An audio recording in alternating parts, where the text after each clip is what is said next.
Do you guys remember the Barbie movie and the speech in the movie, the woman's speech, Ferrera's speech about what it's like to be a woman? When I saw that in the theater, I wanted to stand up and clap and cry and scream and hoop and holler and get all excited. I was surrounded by Finnish women, and they seemed completely unfazed by that speech. And I want to explain why. Hey guys, welcome to my channel. Alexa Saranoia here. I just created this channel. It's called Found in Finland, and it's all about what I've experienced living in Finland, how I've changed emotionally, mentally, physically, and how it's been the most amazing experience of my life. And I've lived here for 10 years now, so there's no going back to the US, which is where I'm from. If that's something that interests you, feel free to subscribe or like this video, of course, once you've watched it to get a real feel for me. But so let's continue. Okay, so why did I start with that? My theory on why American women in particular, because I am a woman, I can't really speak to the male experience, are generally unhappy and anxious and numb is because of the culture that you're raised in America. Growing up in America is a very hard way to be raised. From a very young age, as a woman, you are objectified. You are taught that you're not at the caliber of a male.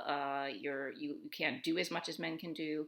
Maybe that's changing with the generations now, but that was my experience. I also grew up, needing to be quiet, needing to be nice, needing to be pretty, needing to be gentle, very woman-like, don't be loud, don't express your opinions don't really matter, don't be too emotional, all of those things, right? So I think when you have to shut down who you are at such an early age, that's a very hard culture to live in. Another thing that I think breeds anxiety and maybe depression in our culture is the fact that from a very early age, we realize that no one is treated equally and no one is really cared about on a deep level. You see it in education, you see it in the government, you see it in healthcare, you see it with the way we treat homeless people, you see it with all the disadvantages that people experience being an American of different races. And locations, whether you live in a good city or a bad city, you'll go to a good school or a bad school. Just the whole, I would say it's a culture of survival of the fittest, and that is a horrible way to grow up. I think the survival of the collective is a much better way to grow up, and I think that is the experience of Finnish children have. And living in Finland, the culture of Finland is very honest, sincere. If they say they're going to do something, they do something. Whereas in America, we're raised to be fake. We're raised to be not who we are. We're raised to reject who we are and be something else to fit the mold. We're raised to keep our opinions to ourselves because they might hurt other people's feelings. Be happy. No one wants to see you frowning. Oh, you're such a pretty girl. Why don't you smile? You know how many times I've heard that on public transportation or walking down the street as a child or a young woman or even a woman. So the culture, I think itself, is a very difficult one to live in. And, going back to the homeless people, if you have half a heart as an American, North American specifically is what I'm speaking about, you have to learn how to numb yourself to the environment you're in. Because like I said, if you see a homeless person on the street and they are most likely a veteran, I would say. And some people choose to live on the street, but for the most part, that is not their choice. And they've hit on hardship in life and they're not taken care of. Yet they were willing to risk their lives to take care of us and give us our freedom. So that makes me really emotional because I think it is so unfair. And that's a lot of things about the US that I don't like. It's so unfair. And I know life isn't fair, but life is a heck of a lot more fair in Finland than in the US. And I think that growing up there, there's so much sexual abuse happening in that country that just, gets a blind eye, or also the woman is blamed for it. There is no accountability in that country. When you have a system in place that encourages like suing anyone for anything, that breeds in this system of not needing to have accountability for yourself. If you are rich and wealthy, you can get away with things that poor people couldn't get away with. I remember when I was growing up and my brother got arrested for drugs in his car. I think he had pot or something. He was a teenager. My parents were petrified because they weren't wealthy. And, the wealthy white kids that were in the car, they were just going to get off free. But my brother was not going to be in the same situation. So, it's just, the accountability isn't there. And I think that in Finland, you are definitely held accountable for yourself. I can give you an example. I was on the deck. We have a glassed-in deck, as you can see here, these glass doors. When we moved in, I had my baby in my arms. She was 3 months old, and I was standing in front of one of these glass doors or glass windows, and it was a really windy day. And in Finland, there's a lot of shrink swell because of the weather. It's like, -30 in the winter, and then it's +20 in the summer, Celsius, of course. Anyway, I was standing on the deck. It was really windy, and I was just, holding my baby. I just got up from the table. I was about to go inside, and the glass door blew down and slammed on my back. And I had my baby in my arms. And luckily, the table was there because it caught me at my hips, so I didn't fall on the floor and land on the floor on top of my baby with this huge heavy glass door on top of me. I just slammed against the table with my hips and thighs, and the baby was safe. My head got banged, my whole back got banged up, and I was completely bruised on my back and my hips where I hit the table. And I was like talking to my husband. I was like, how can the company get away with this? Like, we need to complain or something. And he's like, oh no, everyone knows that with shrink swell that the potential of those to fall down could happen. And I was like, but I could have killed our 3-month-old. Like, if I'd landed on the floor on top of her, I could have really hurt her.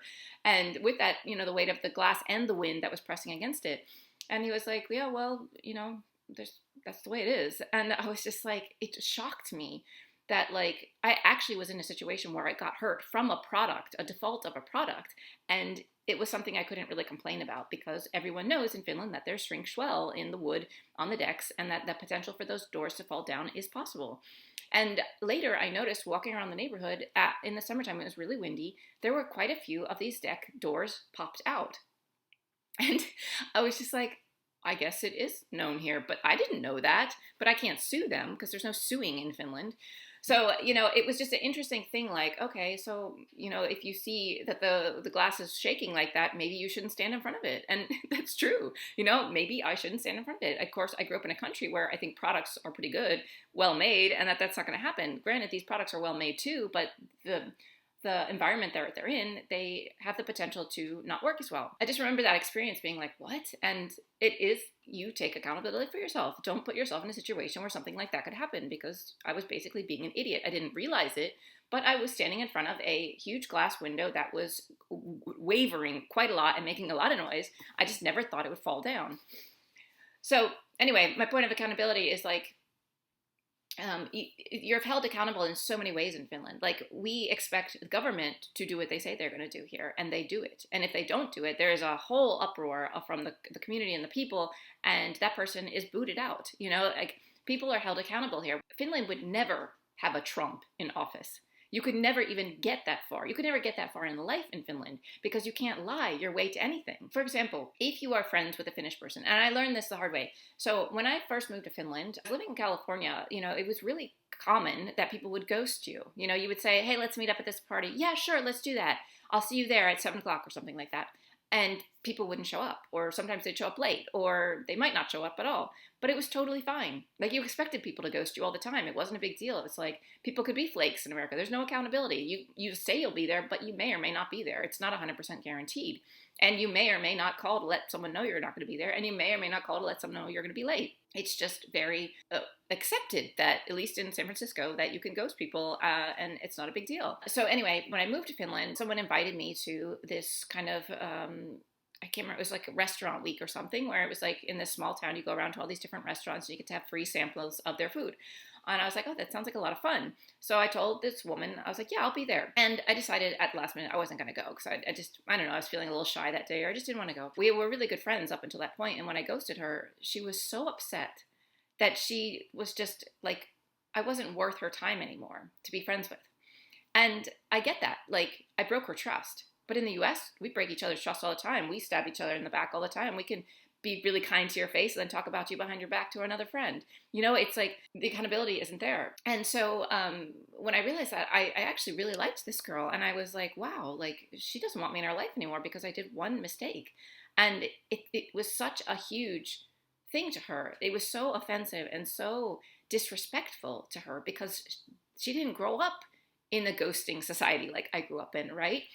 And so we are friends now again, and we've talked about that and moved past it. And I've grown a lot since being here. But so that's one example of, in Finland, people, if they say they're going to be somewhere, they will be there and they will be on time. And if they're not going to be on time, they will apologize profusely and they will let you know as any way they can to tell you that they're coming late.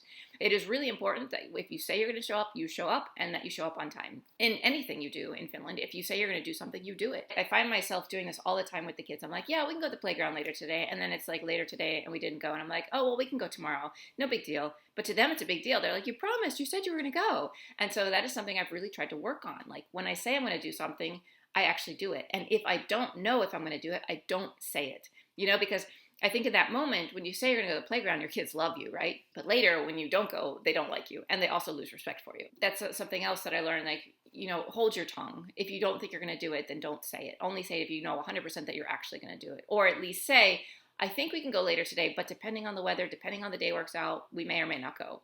But also in that case, you might as well just not say it. Why get someone's hopes up if it's not going to happen? So yeah, that's what I've changed a lot with that. And also, just our language, the language we speak in the US is it has a layer of fakeness to it, or dishonesty to it, which kind of breeds distrust in society. For example, women are raised to be nice. And if we're ever somewhere and we don't like something or we disagree with something, we should be polite and just say, oh, no, it's fine, thank you, and use our high-pitched voice. By the way, women in Finland do not have high-pitched voices, which is really interesting. They have very low voices. And I think that the more low you speak, the more trustable you are versus high-pitched voices. So I think that's really interesting too, but that's a side note. So anyway, we're taught to, no, it's fine, everything's great, wonderful, thanks, and then go home and talk about how bad it was to your friends, right? You think you're being nice the way you're raised, but you're actually being dishonest. And then I think people can sense that, like, in our society, in American society, we're constantly being nice and not honest. And so it's really hard to tell when someone actually is being sincere. So that also kind of breeds anxiety. You can never really trust people. You're never really sure what someone is saying is actually how they feel, because we want to appear nice. We want to be polite. And my husband would always say, like, in our beginning of our relationship, he hated sure or the word fine. He absolutely could not stand it. And we had many fights over me saying sure.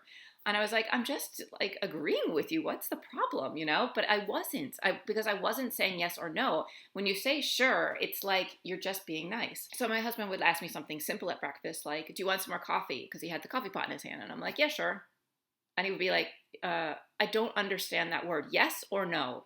He's more black and white personality, but it's true. Like, sure is not a word. Sure is like, or yeah. He hates yeah too, because he wants to know how I actually feel. He wants to know, do I want more coffee or not? It's a simple question. Yet we complicate it being American. I complicate it being an American.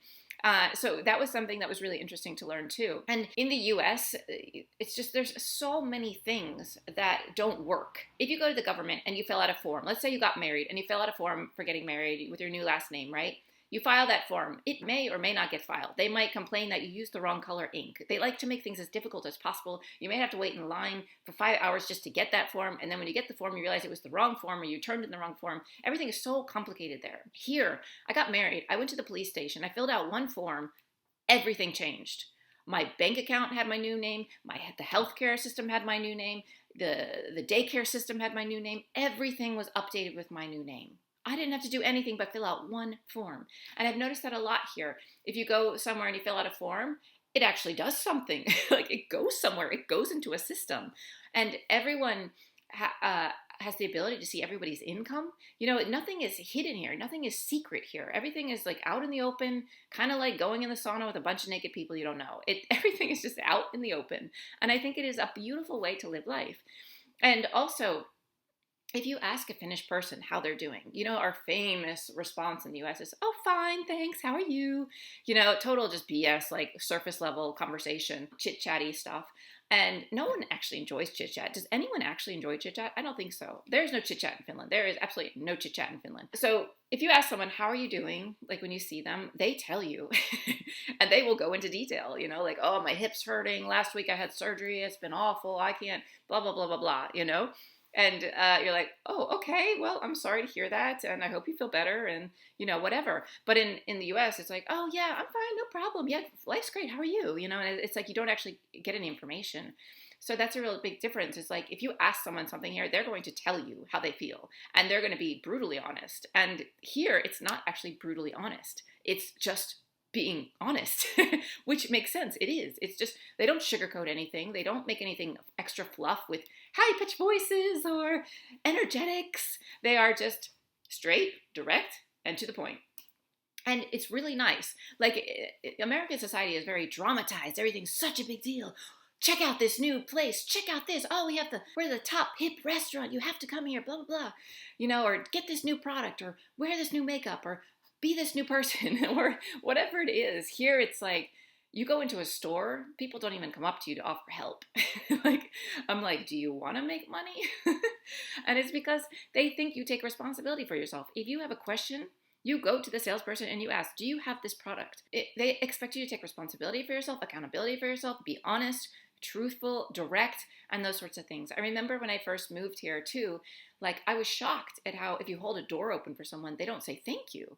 Like some do, but for the most part, people just kind of expect you to treat them like a human. And in the US, if we hold the door, we have to say thank you. Or if we go across a crosswalk, we have to wave and be thankful for the person stopping the car.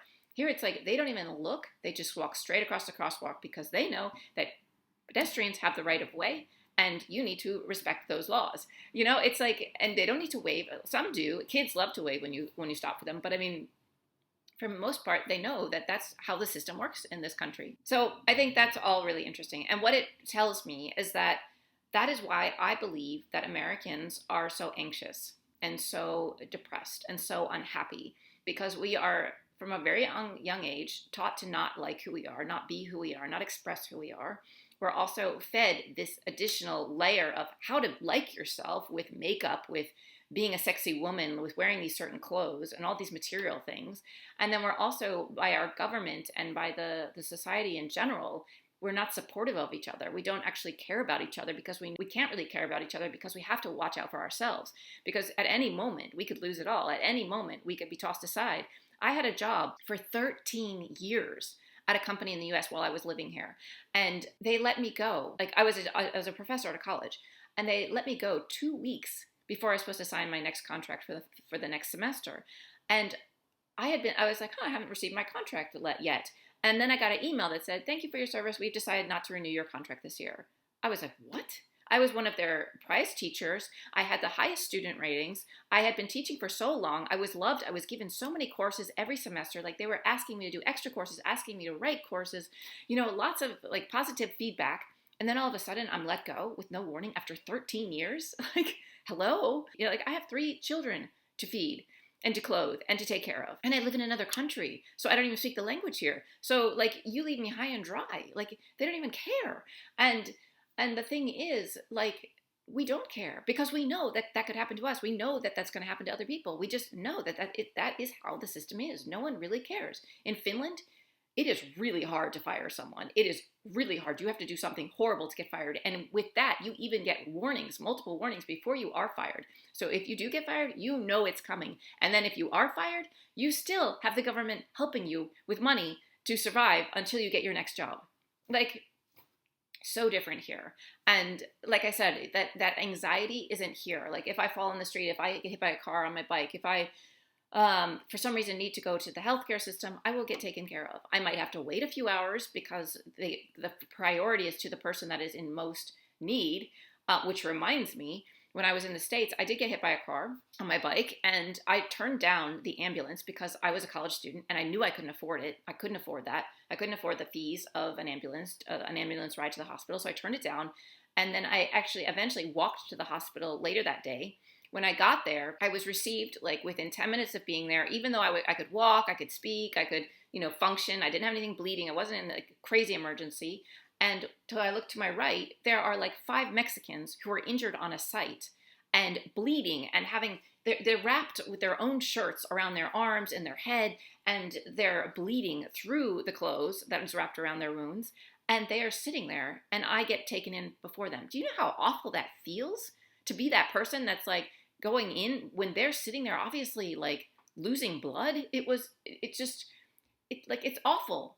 But then at the same time, you're like, oh, phew, at least I'm getting taken care of, because I don't even know if I would be taken care of, because I was a college student who had like the most basic of basic health insurance. So it's like, there's just so many mixed feelings and anxious feelings. And then when I went in, I actually had a CAT scan. I was there for 3 hours. And when I came out, guess who was still sitting in the lobby bleeding? The Mexicans. Like, I mean, it just kills you. It's like, I'm getting teary-eyed. And if I lived in America right now, I wouldn't get teary-eyed, because I had to numb myself. You have to be so freaking numb to live in that country. Complete apathy must be in your genes to live in that country. That is why I left the US. I left the US because I no longer felt like a human. I didn't feel like I had a soul anymore. I was so miserable. I was so jumpy. I had nightmares every night. I was constantly looking over my shoulder. I was tired of being catcalled. I was tired of being insulted. I was tired of having bosses massage me or kiss me on the cheek when I did well, or all of that stuff. I was so sick of it. I'm sick of the way we treat each other there. So I left, and that's why I live in Finland, and that's why I will never go back. Finland is an incredible country.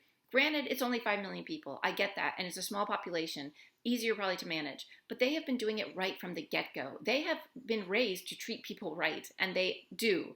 And we take care of each other. You know, my husband was in the hospital a few years ago, and we had just had a newborn. Like, my daughter was, I think, 2 months old or something like that, and he got in an accident. And who was there at my door? All of his brothers and sisters. They can't even speak to me. We don't speak the same language. They were picking up the baby, taking care of her, telling me to go to sleep, get rest. My house invaded with love and support. And it's just so different here. I can't emphasize that enough. And so I don't want to end this conversation with like, it's better here and it's worse there. What you can do living in America is, despite all of the poor systems that are in place, all of the ways you're raised, you can make a difference. And I think by tapping into your own heart, by allowing yourself to feel when you feel like you're in a country where feelings don't matter. I would focus on like learning how to feel your feelings again. Before I moved to Finland, here's another example. When I lived in the US, like I said, I was numb. I would cry in the shower, but I wasn't like, boo-hoo. I was just tears streaming down my face. I remember hitting my body and being like, where are you? Is there anyone in here? Because I didn't feel anything anymore. I didn't feel pain. I didn't feel excitement. I didn't feel anything. But I had tears falling from my eyes, right? But I wasn't upset. I was just numb. Just tears falling, no emotions. When I moved to Finland, I went out on the ice. The lakes freeze over here, and I was shocked. I saw a car drive on the ice, on the lake, on the frozen lake, and I was like, oh my God, that car is gonna sink. But it didn't. It just drove out on the ice, went to its fishing hole, did some fishing, and drove back home. And so I was talking to people, and like, of course you can go walk on the ice. It's been negative degrees for like 2 weeks. Of course you can go. So I was like, okay. So I walked on the ice. The sun was setting because it was like 2 p.m. in the winter, and the sun only comes up for like 3 hours in the daytime there. Everything was golden. There was a fresh layer of snow on the ice, so it was like glistening, like glitter with the sunlight going down. And I just took a deep breath and I smiled. I was by myself and I smiled so big. I will never forget that moment, because I never smiled so real and so pure living in the US. And that was a game changer for me. And that made me realize that if I allow myself to feel the good and the bad, I can feel then. Because in the US, you don't want to feel the bad, so you numb yourself. And when you numb yourself, you don't get to feel the good either. Because if you numb yourself of any emotion, you have to numb all your emotions. And so when I came to Finland and I started smiling again, I started laughing again. Then I started crying a lot. And I was letting out so many tears that weren't just the tears falling. They were like bawling tears, like curled up in the fetal position, bawling. And it felt amazing. It was hard, yes. But afterwards, my body was like, thank you. Thank you for releasing. Thank you for not holding this knot in your stomach anymore. You know, thank you for not being so rigid and so tight all the time. It is not healthy. And like, when I moved to Finland, my friends saw pictures I was posting on social media, and they're like, have you found the fountain of youth in Finland? And it was because I was glowing. I was finally a human again, a human with emotions. So my advice to you living in America, if you are feeling any of these things that I've talked about, is to try to tap into feeling yourself again, feeling your emotions, getting present. Maybe it's through meditation, maybe it's through becoming more spiritual, I'm not sure, going in nature walks, but or just being brutally honest. If, like, baby steps. Like, if you go somewhere and they ask you, do you want more coffee or do you want more of this, and you don't really want it, say no thank you. And you don't need to explain. No thank you because I'm on a diet. No thank you because I'm going to my daughter's reception later and I need to have an appetite there. Just no thank you. You don't need to explain yourself. In Finland, you don't need to explain yourself for anything. If you don't want to do something, you don't want to do it. You don't need to say it's because of this, this, or this. You just say, no, I'm not available, or no, I can't do it. No, I don't want to. Totally fine. Not fine in the US, huh? Not at all. We have to have all these reasons why we can't do something. I will say that the best thing you could do for yourself is to try to be human again. Try to feel your emotions. Try to actually sincerely care about others. But I would start by caring about yourself. Self-love is really important for growth and for not feeling anxious or depressed or unhappy. Stop worrying about getting the next best material thing and start worrying about how you feel inside. Get to know yourself inside. Maybe you could journal. Maybe you could write out all your thoughts and then look at those thoughts and be like, do I really agree with those thoughts? Or just start by being honest every day. You know, people will actually appreciate honesty, I think, if they're real too. So that would be my 2 cents, and welcome to my channel. I don't know if you guys will like this or not, but I do want to just express how I feel and how amazing this country is and how it has changed me dramatically and how I never want to return to the US ever again. I haven't been back. I've been back once in 10 years, once. I thought I would be back right away. I thought I would be missing things. I'm not missing anything. The food here is amazing. It's very bland, but it's pure. It's organic. It doesn't need to say it's organic because they know that they should grow things organically and without chemicals on it. Everything is just so much easier here. You look at the ingredients on packages. It's normal ingredients: salt, flour, butter, milk, or something like that, right? It's so simple. Nothing is hidden. Nothing is a brand that's called organic, even though it's not really organic. I mean, everything is honest here, I would say. There is nothing hidden. When you go to buy real estate, they tell you all the problems with the house. Like, I was shocked when I went to buy a house. They're like, so this house, you might not want to consider it because it's had flooding and the foundation is not so great, but that's why the price is so cheap, because they know that you're going to have to do some fixing up of it and stuff like that. It's like, what? You're telling me the problems of this house before I buy it? Like, everything is so out in the open. And that is the way of life here. And it is so nice. Granted, when I first moved here, I thought everyone was angry. I thought they were grumpy. I thought they were mean, because they don't have any fluff. They don't have any like, oh my God, I love you. It's nothing. It's just like, here are the facts, and if you want to do it or not, it's up to you. Okay, bye. You know, it's no like, there's no extra, and it's really nice. And you know what? There's a lot more silence in Finland because they don't fill that silence with extra stuff. Okay, but anyway, I promised I was leaving. So I'm going now, and I wish you the best of luck however you're feeling, and hopefully this will make you think about some things in a different way, and hopefully help change your life for the better, so that maybe you can start to feel more relaxed and less anxious, and find ways to get back in touch with who you are and what you want, and not worry so much about what the culture wants from you, but what you want from yourself.